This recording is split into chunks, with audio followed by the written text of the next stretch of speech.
दोस्तों, क्योंकि सास भी कभी बहू थी कि आज के एपिसोड के स्टार्टिंग में देखते हैं कि तुलसी इंदिरा बहन को फ़ोन करती हैं और उन्हें शादी में आने के लिए बोलती हैं। इंदिरा बहन पहुंचती है अजय के पास और वो शादी में चलने के लिए बोलती है, लेकिन अजय शादी में जाने से मना करता हुआ वो बोलता है कि नहीं, मेरा मन नहीं है, मैं नहीं जाऊँगा, आप जाके आओ।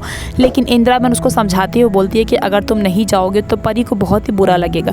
तभी यहाँ पर अजय का बेटा सनी आ जाता है। सनी बोलता है कि परी आंटी की शादी है, मैं तो वहाँ पर बहुत सारा डांस करूँगा, क्या आप भी डांस करेंगे?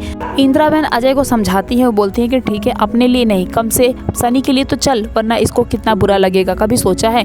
दूसरी ओर देखते हैं कि रियो अभी भी यही सब कुछ सोच रहा है कि आखिरकार उसके रियल डैड की मौत कैसे हुई, और वो अपनी मॉम से कुछ जानने की कोशिश करता है। इसलिए वो तुरंत बोल पड़ता है कि मेरा नाम किसने रखा, मेरा नाम थोड़ा अलग होना चाहिए था, लाइक समथिंग अंश होना चाहिए था। ये सुनने के बाद उसकी माँ काफ़ी घबराने लगती है और वो तुरंत ही सोचने लगती है और उसकी तबीयत खराब होने लगती है। ये देखने के बाद रियो परेशान होता है और वो बोलता है कि शायद मैंने गलत सवाल कर दिया, मुझे ये सब कुछ नहीं सोचना चाहिए था, लेकिन कुछ भी हो जाए मैं तो अब ये पता करके ही रहूंगा कि आखिरकार अंश वीरानी की मौत कैसे हुई। अपने लिए नहीं, अपनी माँ के लिए मैं सब कुछ पता करूंगा, लेकिन आखिरकार कैसे। शांति निकेतन में देखते हैं कि जब परी और आर्यन की शादी हो रही होती है, उस टाइम पर जब देखते हैं कि जयमाला का समय आता है और आर्यन जब परी को माला पहनाने लगता है, तो उस टाइम पर तुलसी बोलती है कि थोड़ी देर के लिए रुक जाओ, मैं चाहती हूँ कि तुम लोग मंदिर में चलो और भगवान का आशीर्वाद लो, उसके बाद माँ बाबा का आशीर्वाद लो, जिससे कि तुम लोग की लाइफ आगे के लिए अच्छा हो। जैसे ही परी जाने लगती है, अजय के कपड़े में उसका चुनरी फंस जाता है। परी बोलती है कि तुम क्या कर रहे हो, छोड़ो,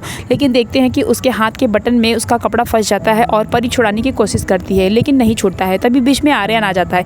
आर्यन बोलता है कि कोई नहीं, मैं हेल्प कर देता हूँ, मैं छुड़ा देता हूँ। आर्यन देखते हैं कि वो जब छुड़ा देता है, लेके जाने लगता है, तो अजय बोलता है कि तुम दोनों बहुत ही लकी हो, तुम्हारी जोड़ी बहुत ही अच्छी है, एक उलझे हुए तो दूसरा आके सुलझा लेता है। दूसरी ओर देखते हैं कि रियो शांति निकेतन पहुँच जाता है और गार्ड को बताता है कि मैं लड़के का चाचा हूँ, अगर मुझे नहीं जाने दोगे तो समझ लेना कि तुम्हारा क्या होगा। यहाँ देखते हैं कि जब रियो अंदर जाता है तो वहाँ पे तुलसी मिलती है और तुलसी को वो बताता है कि मैं लड़के की ओर से आया हूँ। तुलसी बोलती है कि हाँ ठीक है, आप अंदर आ जाइए। तभी शोभा भी मिल जाती है। शोभा से भी रियो कुछ नहीं पूछता है, बस यही बोलता है कि मैं लड़के की ओर से आया हुआ हूँ। इधर दूसरी ओर देखते हैं कि आर्यन परी से पूछता है कि परी तुम इस शादी से खुश तो हो? परी बोलती है कि हाँ, क्यों नहीं खुश रहूंगी, तुमने मेरे लिए इतना कुछ किया है, कोर्ट में मेरे लिए स्टैंड लिया है, मेरी बेटी तुमसे घुल मिल गई है, मेरे परिवार वाले तुमको पसंद करते हैं, तो मैं खुश तो रहूंगी ही ना। वहाँ पे अजय खड़ा रहता है। अजय को देख के बिल्कुल भी अच्छा नहीं लगता और वहाँ से जाने लगता है। इधर देखते हैं कि रियो के सामने नंदिनी आ जाती है और उसको याद आ जाता है कि एक बार उसने करण और नंदिनी को एक साथ में देखा था, इसलिए वो सोचता है कि क्यों ना इनसे ही अपने सवाल का जवाब पाया जाए, और वो तुरंत ही पूछने लगता है और वो पूछ पड़ता है कि अंश की मौत कैसे हुई थी।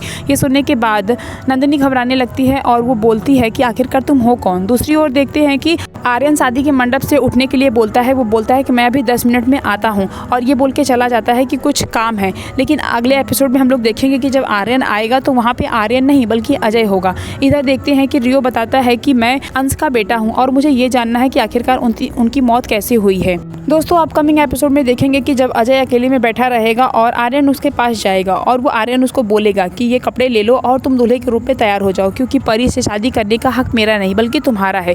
वहीं देखेंगे कि करण तुलसी को बताएगा कि रियो इस घर में आ चुका है, शादी अटेंड करने के लिए नहीं, अंश के मौत के बारे में जानने आया था। मुझे लगता है कि ये झूठ अब ज्यादा देर तक ले छुप नहीं सकती है।